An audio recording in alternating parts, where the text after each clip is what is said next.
Welcome to Coffee with Democrats, a sensible platform for progressive conversations. Coffee with Democrats is a grassroots movement dedicated to hearing from Democrats, candidates, legislators, and friends from all political backgrounds who want great conversations. Coffee with Democrats is committed to increase Democrat voter registration and Democrat voter turnout by making voting more exciting and meaningful. And now here's your host of Coffee with Democrats, Kevin Dawson. All right, welcome to Coffee with Democrats. We have a special guest today with us, Tambrie Cash. She is running for Georgia. She is running in the, I got to move my screen around here a little bit. She's running in the 9th Congressional District in Georgia. She is with us live, and this is going to be an exciting day to have this conversation with her. Again, a little bit of housekeeping. We need to announce that we want you to share your experience on Coffee with Democrats with all of your friends and all of the people in social media. So we will be on Twitter Live, we will be on Facebook Live, we will be on YouTube Live. So if you want to know where to find us on Coffee with Democrats, we are on YouTube Live at Coffee with Democrats 7998. Facebook Live, just go to Facebook and type in Coffee with Democrats. You'll find us on there. And also on Twitter X Live, just type in @Coffee with Dems. We ran out of room. They didn't give us enough room for Coffee with Democrats. So this is Coffee with Democrats. Let's find out a little bit about each other, and let's find out a little bit about our favorite morning wake-up drink. So again, this is coffee. So we like to have a little bit of coffee, and if we don't have coffee, we like to have a coffee substitute. So what is, Tambrie, what is your most favorite when you get up out of bed in the morning, you're trying to get your day started, and you just, all right, I got to go to the kitchen, or I got to go to, the pantry, and I'm going to pull out, what is your favorite drink? I usually will start the morning with a Diet Dr. Pepper. It's in a thing. Koozie. But to keep it cold. Usually like in the wintertime, I just do plain coffee with cream and sugar. Okay. Well, hey, that's something right there. Yeah. My favorite coffee every morning, I get started with McCafe in the pod at home. I don't go to McDonald's, but I just get the McCafe coffee at the store. And I have one big glass of that. And like I've said so many times, I don't like the taste of coffee. I never have liked the taste of coffee, but because my previous job that I had for 43 years, I was on call 24 hours a day, 7 days a week. And being up in the middle of the night going to work, I needed something to help stimulate and keep me going. And I just grew to love McCafe coffee in the last 20 years. And I always doctor it up because I don't like the taste of it. I always put a lot of creamer and a lot of sweetener in it. So that's my favorite go-to. And so anyhow, I'm gonna read a little bit about Tambrie. And again, I want to make sure people understand how to pronounce your name, Tambrie. Yeah. So and the last name is so easy. Cash, she always needs it. She's always in need of it. So don't hold back. Let's get some cash going to her direction. Right. So Tambrie is a Georgia native, born and lived there her entire life. One of the most astounding things that I read on your bio is that gun violence made you a widow at age 20 years of age. As a very, very young lady, a bride, you lost your partner to gun violence. And that's just such a sad testimony for anybody to have to deal with at any time during their life. Yeah. But I can only imagine how that has framed your life from that point on. It definitely taught me a lot from a very early age. Yeah. And it's so sad. So I don't know how to ask if you want to go into detail about that. Whatever detail you want to provide is sufficient. We don't want to we're not a news organization where we want to get all the nitty gritty, and we don't need to Yeah. go into the crimes and all that stuff that took place. But if you want to tell us a little bit about what happened, we would It was appreciate a it. family dispute. It didn't have anything to do with him. He was just in the wrong place at the wrong time. Oh, shoot.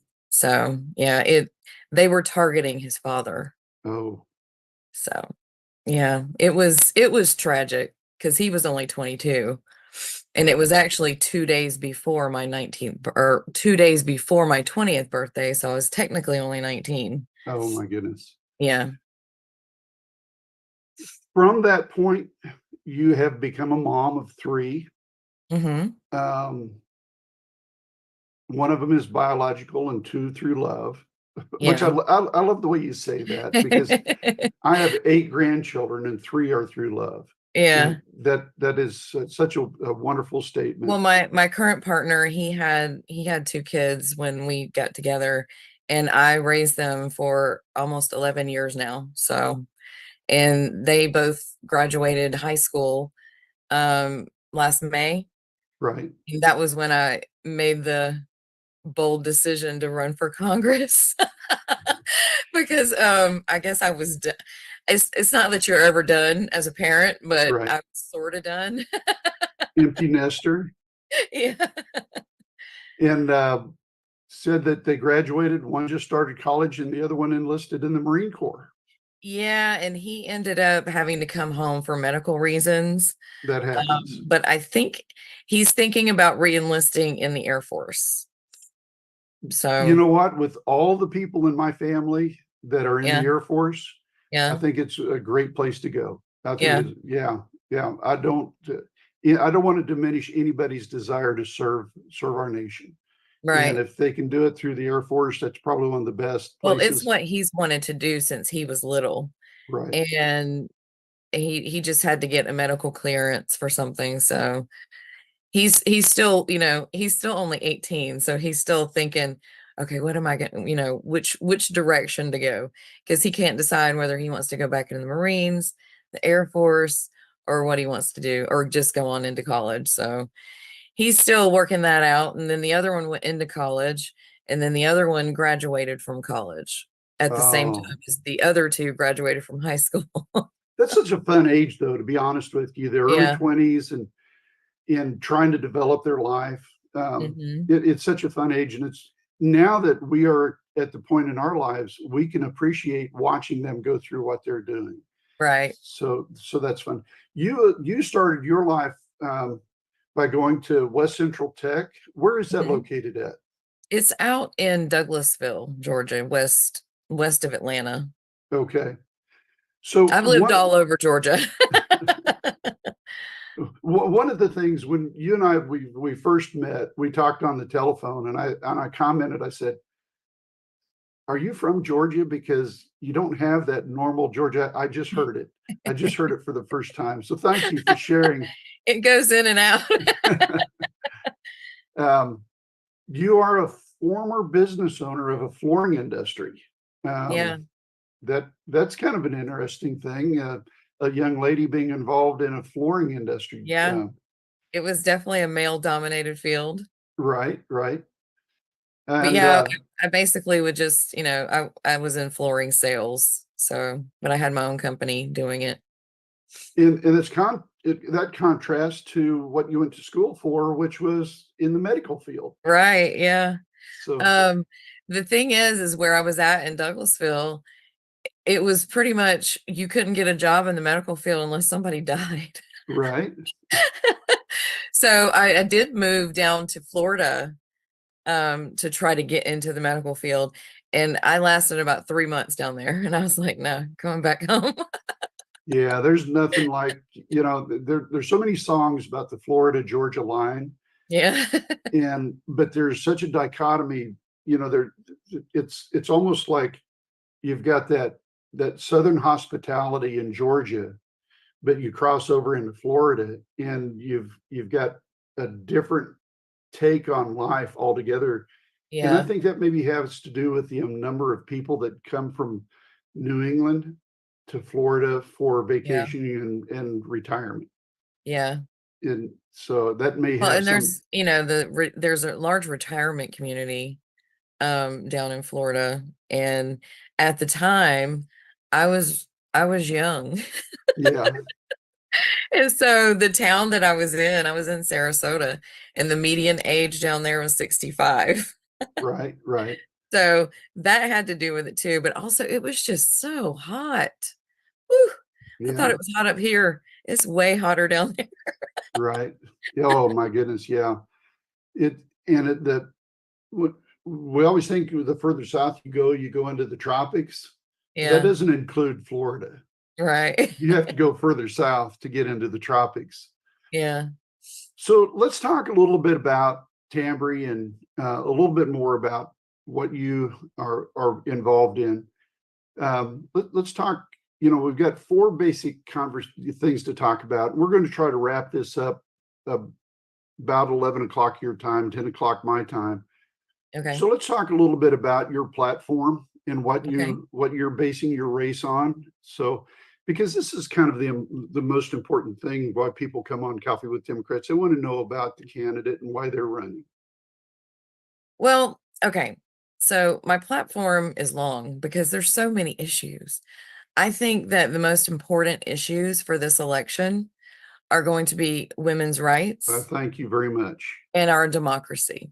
Absolutely, absolutely. So, you know, for me as a woman, I I have fewer rights today than the day I was born. Roe went into effect the year I was born. Right. So, and now that, you know, they're coming after IVF, Mhm. they're going to be coming after birth control. Um, and the thing is that we've got all these people making these rules who don't have a medical degree. Right. They don't understand what they're even talking about. The majority of them don't even understand a woman's anatomy. Okay. True. And, um, you know, women use birth control for all sorts of things other than family planning. Right. Um, you know, hormone issues. There's just the list, it goes on and on of reasons why women are prescribed birth control to help them, and it has nothing to do with family planning. But aside from that, the government doesn't have any right to tell me when and where I can have a kid, you know? Right. I just and I think I would say the majority. I, I hope it's all, but I would think all women feel that way. Right. So you saw yesterday the state of Arizona, the legislature out there actually denied they were going to codify uh, the the ability to have birth control. And they just took right away. Um, Wow. No, I and didn't actually see that for yeah, Arizona. yeah, they said they're not going to give women the right to birth control. And That's one of the main senators out there actually said something so demeaning and so nasty yesterday. It's not worth repeating, but I'll mention it anyway. He said that Bayer Corporation invented the aspirin, that women need to put that aspirin between their knees. I And heard that is such that. that is Mhm. so degrading. Because, you know, women get themselves pregnant. Yeah, it's always the woman's fault. I mean, don't regulate the sperm by any means. Right. It's always the woman's fault. And you know, the next step is, you know, we're gonna they're already taking birth control away, or excuse me, not birth control, they're the right to an abortion away. They're Mhm. taking the right to birth control away. The next thing within what Project 2025 is to just force women into the kitchen. Right. What's next? The right to vote or the Yes. right to free speech? Well, North Carolina just nominated a guy for governor who Oh yeah, literally said that he wants to go back to when women couldn't vote. right. And he is a person of color, and it's Yes. so demeaning. Some of the Hmm. comments that he makes, and it's so strange to hear him say those things because yeah, we know that you know, the way the amendments were written, that in 1869, the amendment was established to give people of color the right to vote, but they really didn't get the right to vote until the 1960s with Right. the Civil Rights Acts. Hmm. And women having the right to vote preceded that.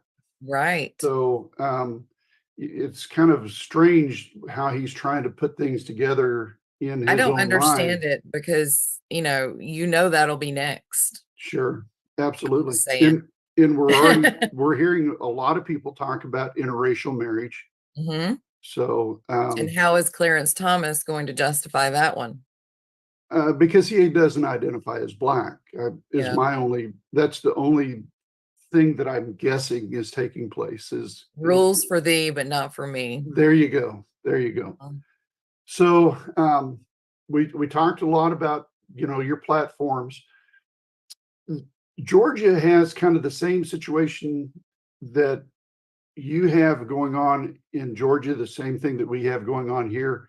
We have a public teaching crisis. We have a public school crisis. The voucher system is being put out by an organization called ALEC, and Mhm. ALEC is writing the legislation for Missouri, for Arkansas, for Oklahoma, for Georgia Mhm. to try to um, it's really a cash grab to cause people to have to pay more money to put their children in school Right. instead of having free public education the way that they have right now.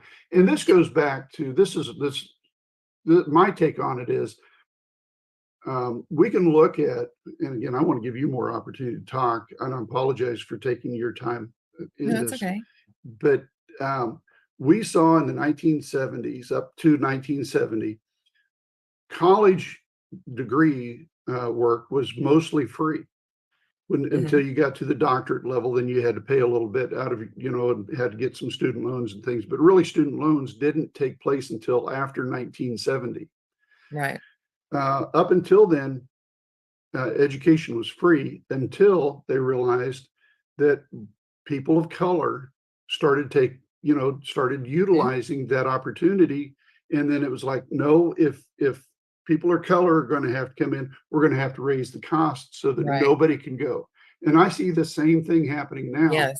They want to marginalize, you know, Mhm. Hispanics. They want to marginalize blacks. They want to marginalize, you know, Asians, and say, all right, if you're not white, you're going to have to pay to go to the school, and the school gets to pick and choose Right. who they want to have in their school. So if a Yeah. person has, uh, uh, you know, as parents, you and I, we're parents of children. If one of our children has a severe mental illness or physical illness, Mhm. and they're going to have additional people to help that person go through school, they're not going to give any assistance. They'll deny that person have access to to education because it will no longer be public. Well, the voucher system is basically a way to take public school funding, taxpayer dollars, and help people who can already afford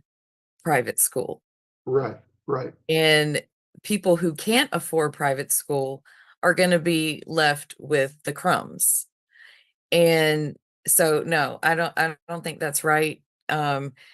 They're actually trying to push that through the Georgia House right now as we speak right, in this session. So yeah, it's a scam. And basically, these people come in with these big dollars, and they get these politicians in their pockets, and they say, look, I want to make all this money on my private school over here, and I want to take these taxpayer dollars, and I need you to help me do it. right. That's basically what it is. It's a cash grab. It is exactly right. Yeah, we're on the same page when it comes to that. And so we had a very good person come on Coffee with Dems last week, and she talked about what was going on within Oklahoma. And she said basically Oklahoma's public education system is broken so bad and has been broken for so long that the last couple of years, you could actually go to a satellite and outer space and see the teachers leaving not literally, but figuratively, Yeah. you can see people leaving from outer space, teachers leaving. Do you Mhm. foresee the same thing happening in Georgia? Absolutely. Um, like I was saying, the kids just graduated last May, and they were already talking about how there were many classes that didn't have a teacher. Yeah. So they're utilizing their substitutes more, more like a lot because there's so many teachers who have chosen to leave. And the qualifications for a substitute are not the same as they are for a No, teacher. They don't have to, in most cases, especially in Oklahoma, they don't have to have any degree work whatsoever. They can right. just, be somebody that They're basically just fillers. Yeah. yeah. And the sad thing is what we're seeing is they're people that are coming from the evangelical side who want to proselytize as they teach, and they want to indoctrinate Right. children into a very narrow Christian belief. Right. So, which is sad on all degrees. It's not the Christian belief that I was raised up in. Thank you. You're exactly right. It's The Christian belief of love. Yeah, yeah. right. And the thing is, like, I mean, I grew up Southern Baptist. Yeah. Jesus was an immigrant. And Yes. the way that they're attacking immigrants right now, it's mind numbing at this point. Correct. Yeah. I completely agree with you on that. We also have an issue going on in Oklahoma, and I think you're going to share that something very similar is taking place in Georgia, is the public health crisis. Right. We're seeing doctors that are leaving out of Oklahoma, particularly when it comes to OBGYN care. We Yep. have I can't even say it now, OGBYN Mhm. deserts in Oklahoma Mhm. because the doctors have been attacked so frequently that Mhm. they don't even feel like they can give proper medical advice. Yeah. So you want to talk a little bit about what's going on in Georgia when it comes to the health crisis? Yeah, the same thing. When they pass these bans and stuff, and you know, possibly they can face charges for giving proper medical care to women. Yeah, there are healthcare deserts in North Georgia, like all across the state. Right, Um, yeah, I mean, I wouldn't want to be a doctor in a red state, if I'm being honest. I mean, because going to jail, then what? right, They can't help anybody when they're in jail. So, yeah, we're going to see a lot more consequences down the road from all of this. People are choosing not to study in, red states because they can't get the proper education because abortion is part of healthcare. right, I mean, when you have a miscarriage, when you have an ectopic pregnancy, there are so many instances where, it's necessary and they're literally killing women with these, barbaric laws. right. Which brings us to our next topic, which is talking about women's rights and bodily autonomy. And Right. that's one of your platforms, and Mhm. we need to talk a little bit more about that and let you have the opportunity to have the platform to talk more about it. Well, I mean, short and sweet, it's none of the government's business. My health care, any woman's health care, that is between them, their doctor, and their family. The government shouldn't have anything to do with it. These people that are making these laws, they're not medical professionals for the most part.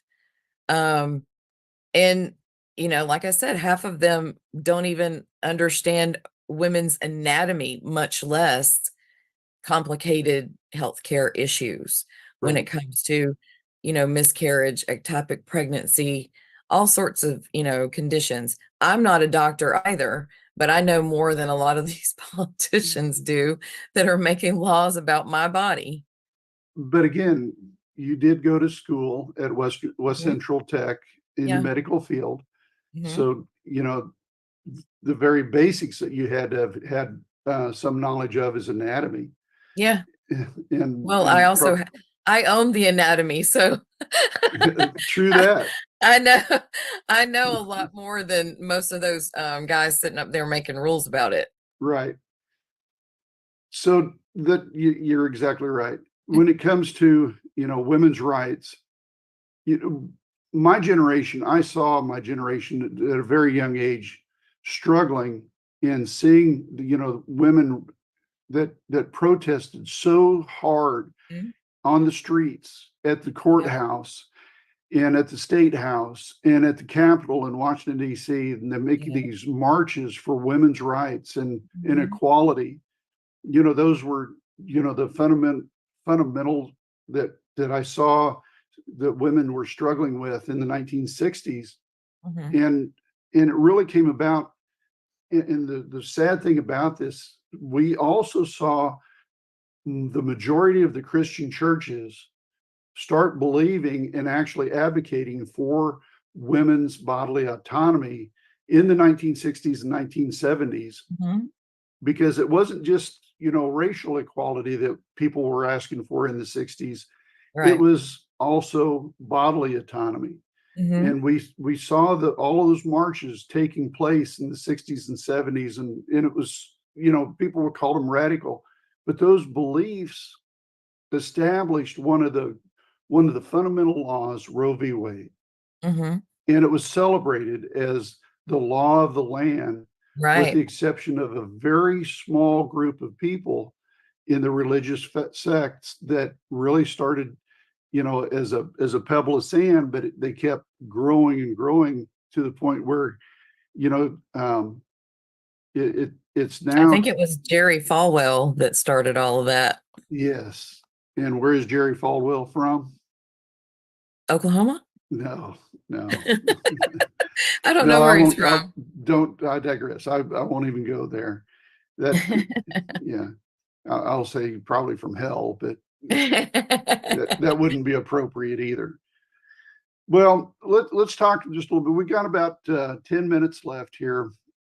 Let's give you the platform for you to talk to us about some of the other issues that you think are most important, that you want to convey. Why should people vote for Tambrie? Well, I believe in freedom. And I think that, one thing that the Republican Party used to stand for was no government overreach. Right, And I think that they have done a 180 and they are encroaching on the freedoms of almost everyone. right, Um, Women, people of color, the LGBTQ community. And so, I mean, if you're for freedom, this is not how you do it. We need to get Democrats in there. We need to codify Roe v. Wade. We need to codify the right to birth control. We need to codify, LGBTQ rights. If you're human, you deserve the same rights as any other human. right, It right, shouldn't matter what gender you are. It shouldn't matter what color you are. Um, it shouldn't matter who you love. It's none of the government's business who I love or who he loves or who she loves or who they love. right, Um, and aside from that, our democracy is at stake. They want to install dictators and they want to sympathize with Russia. right, Like as a 50-year-old woman, I never thought I'd see the day where I see all these Southern people sympathizing with Russia. right. Um, like that is just like, do y'all not remember World War II? Or the Cold War, Like, Korea, I mean, Vietnam. we fight fascists. Yeah, And now we've got, almost at least a third of one of our parties that are pro-fascism. Like I don't know. Like their grandfathers would be rolling over in their graves. I know that. absolutely. So yeah, we need to shore up our democracy. I mean, what happened in 2021 um can happen again. And basically our democracy held, but just barely, and only because a handful of people decided that they were going to uphold the Constitution Right. rather than be a sycophant. Right. So we need to shore that up. And we also have a candidate running for president right now who has said that there are certain parts, we don't know what part or all of the Constitution should be overruled in order to give him absolute power. Right. We're talking about absolute immunity. Mm-hmm. Well, that it's not absolute immunity that he's seeking, it's absolute power. Yeah. So, there's a lot of people within the Republican Party, people in Georgia, very well-known people who are currently in Congress, who Mm-hmm. want to see that constitutional rights are taken away from people. Talk to us a little bit about your opponent.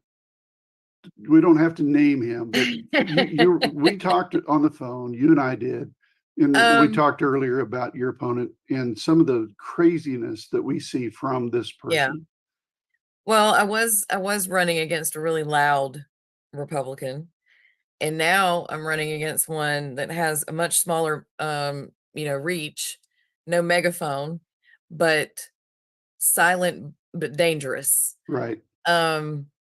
He is the one who gave Congress members the AR-15 lapel pins, Oh, for crying and out loud. he is the one who was cowering behind the guy with the gun in the Capitol on January 6th when the mob came in, and then said that it was just a regular tourist visit. Right. Right. But there's photos of him going, Right. cowering. So Right. he was obviously scared for his life. Yeah.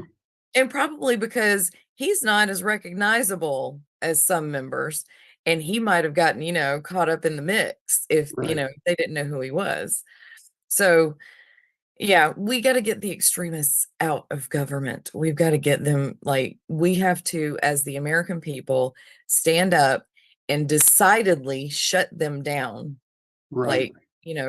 I would love to see a landslide on this. And we deserve a landslide, to be honest with Mhm. you, because we have been taken backwards so far with Yes. our standing within the world is declining, and it's Yeah. declining because, like you said, we've got these sycophants that just don't understand. They don't care. They No. really don't care about anything beyond the tip of their own nose. Right. So we've got Scott Hamilton that's joining us online now, and I'd like to have him, hear a little bit about your campaign, and so let's talk. Let's talk about your campaign. Okay. Let's talk. You're basically by yourself doing this campaign, or what does your campaign team comprise right now? Right now it's me and my son. Okay. Yeah. He does all the digital stuff for me, and he goes to events with me and stuff. But you've got yeah, I've been doing most of it. in Georgia, your Democratic Party. Tell us a little bit about your participation with the Democratic Party of Georgia. I mean, up until I decided to run for Congress, I wasn't as involved as I should have been. Sure. And I think that's true for a lot of people. Exactly. I was going to say that's not unique just to you. I won't say that I wasn't involved. I wasn't involved in the party itself. I donated to candidates. Obviously, I vote in every election. And I pay attention. I think what made a lot of people wake up as far as paying attention was COVID. Right. Because we had time to sit and pay attention. Right. Because I think it's by design that, minimum wage hasn't gone up in 15 years, and people are working so hard just to make ends meet and keep their head above water. Right. And, some people are working multiple jobs just to pay the bills. And so, when you're in a situation like that, which I have been, because, I was a single mom for many years, Right. and a single poor mom. I mean, I've been poor, I've been homeless even.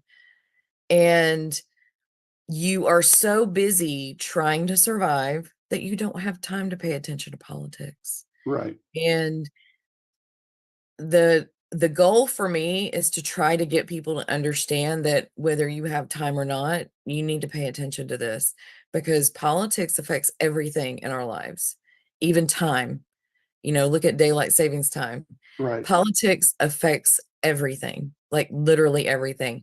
Our time, our water, our children, our bodies. So we Right. have to find a little bit of time, to pay attention. What's interesting is, and it's a sad dichotomy, but you're talking about when people are struggling so hard just to make ends meet, or in fact, wind up without shelter. Um, those are the very people that politics often has the greatest sledgehammer for. Yeah. So when you share your story with fellow Georgians, how do they respond to your own journey? I have gotten excellent feedback. I think people are like starved for regular people. And I think that as long as, they're not, crazy extremists, conspiracy theorists, regular people are our best representatives because they've lived it, they understand it. And like my opponent, a multimillionaire, we need to stop electing multimillionaires because they don't represent the masses. And we have way too many multimillionaires in Congress. Message received. Well, I agree with that. And, that group of people they don't respond well to the common people. Right. And that's what the House of Representatives really is. It's derived from, in England, the House of Commons, the House of the Common Voice. And that's why having somebody like yourself who has that common voice, the voice of the everyday person. I'm just going through your platform, and I'm seeing such wonderful things on here. One of the things that we haven't talked about, and it's the very first thing at the top of your platform, protecting Social Security and Medicare. Mhm. That's one of the things that we keep seeing on a daily basis that's under attack. If you want to talk, well, and also veterans benefits too, because Absolutely. veterans benefits those are all things that people have earned because of the position or the task that they have chosen to do to help, either their own life, but they also help with the economy and the overall being of the United States. Well, the first thing I'd like to say is that Social Security is not an entitlement. Right. Okay. We paid into it our entire lives. That's our money. Right. And we didn't get a say when Congress decided to dip into it.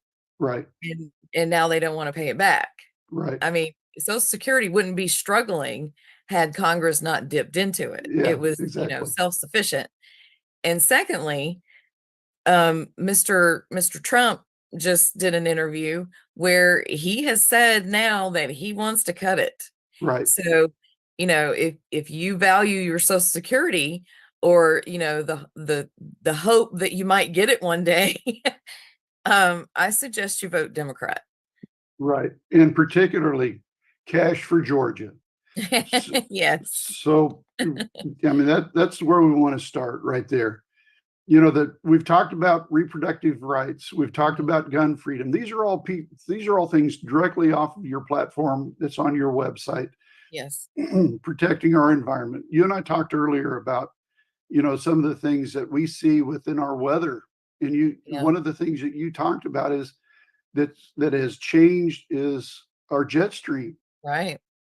It's just It amazing. used to be like this, and now it's like this. Right, And that's why we keep getting all these, excuse me, that's why we keep getting all these extremes in weather. right, And, eventually, we're going to be in a position where some of our country is going to be uninhabitable from the heat. right, And I feel like it's going to be at least within my lifetime. So, you know, as a mother, I don't want to leave that behind for my children. right. Because then what? Where are they going to go? One of the big topics that you have on your platform is tax reform. Talk to us a little bit about that, what that should look I like. think that the wealthy need to pay their fair share. There's absolutely no reason why a billionaire should be paying less than a teacher in Right, taxes. And corporations, they need to pay to play. right. If I have to pay to play to run for Congress, then they should pay to play to do commerce in the United States. Well, we're down Very to well the, said. I'm sorry. No, no, I just said that's very well said. And I'm really delighted to hear you say that because we're not hearing that voice strongly enough, I think, right now. You hear When it from the young states, people. exactly right, exactly right. But we're not hearing it enough from Congress. So Yeah. I'm delighted that this is a high point for you. Yeah. Well, I mean, it's not fair that the 99% pays everything when the 1% hoards most of the wealth. And like, I don't understand what their end game is, because once they take all of the wealth out of our country and, we can't afford to live down here on the bottom, then what? Who's going to buy their products to keep making them money? right. Like, it just doesn't make logical sense to me. Yeah, it's very short term thinking. You're right. And we have to agree with everything that you've said so far too. We are Yeah. on one accord. So as the last few minutes tick down here for us with Coffee with Democrats and in the time that we have with you, give us kind of an idea of what your candidate speech looks like. Can you share that with us? When you go into a room with people and they want to hear about your story and what you stand for. Can you share that? Well, I mean, I'm a mother and I want to leave behind a better legacy for my children than what is currently playing out. I want to leave behind a democracy. I want to leave behind an inhabitable earth. Right, I want to I want children to feel safe going to schools, and I want the schools to offer an education that you don't have to pay for. right, Um, our tax dollars are enough to provide, public education, to provide health care for everyone. right, I mean, we didn't really touch on that very much, but universal health care. If other, civilized nations can do it, why can't we? Like, right, are we dumb? You know? right, I mean, if they can figure it out and, they don't pay, I think they pay maybe slightly more in taxes, but not, an extravagant amount, and they get all sorts of stuff for their taxes. right. So what are we doing? I'll tell you what we're doing. We're doing corruption. That's what we're doing. Yeah, So, yeah, we need dark money out of politics. I mean, the list goes on and on. Most times I feel overwhelmed because every day I learn about new stuff. Like, I'm right now studying up on private equity and how that is destroying our housing market and our medical. And now they're actually going after our tradesmen, our small businesses. right, Small businesses are like the backbone of our country, and we're running all of our mom and pops out of business. right. So, I mean, like I said, the list just goes on and on. We're being attacked at every angle. So we need to elevate you and have people help your campaign. In order to do that, we are going to put a link up here. Okay. So where I'm pointing, you'll have a link, and it's to the actblue.com donate cash for GA. That's your last name, Cash Yep. for Georgia. Yep. So we're going to put that link up here so that people can see that, and people I appreciate it. can have access to that. Plus, we'll put it down in the notes below so that people can actually access that link. We need for people to go on to that Act Blue and help support Yeah. you in your campaign. That's what I'm not taking any corporate money. I haven't, got any, I'm not participating in dark money. So all of my money comes from small donors that send anywhere from $1 up to, my largest donation has been $1,000 so far. right. And that's good. That's So, good. yeah.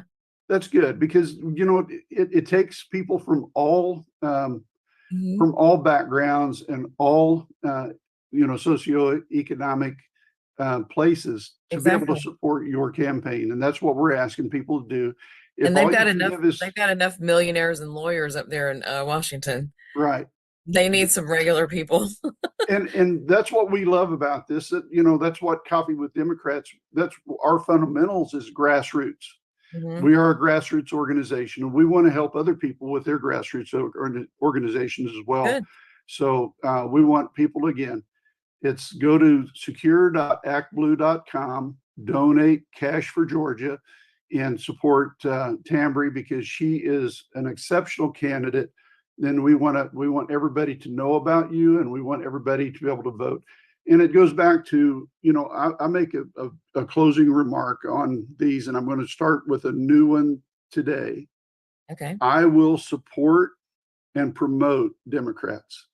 I will register Democrats. I will vote for Democrats.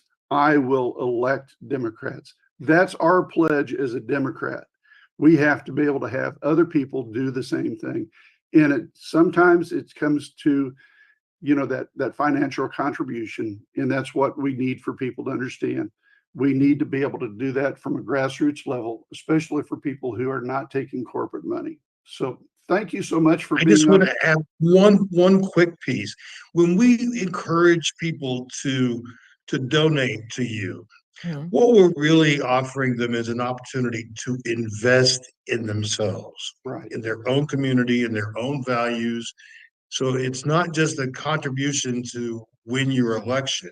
It really is an investment in their future as well. So Right. for everybody that can send a dollar, send a dollar. If you could do more, then do more. But the Absolutely. main thing is just invest yourself in this work. Yes. Well, Tambrie, thank you so much for being on Coffee with Democrats. Absolutely. Thanks for having me. And until the next time, folks, please be safe.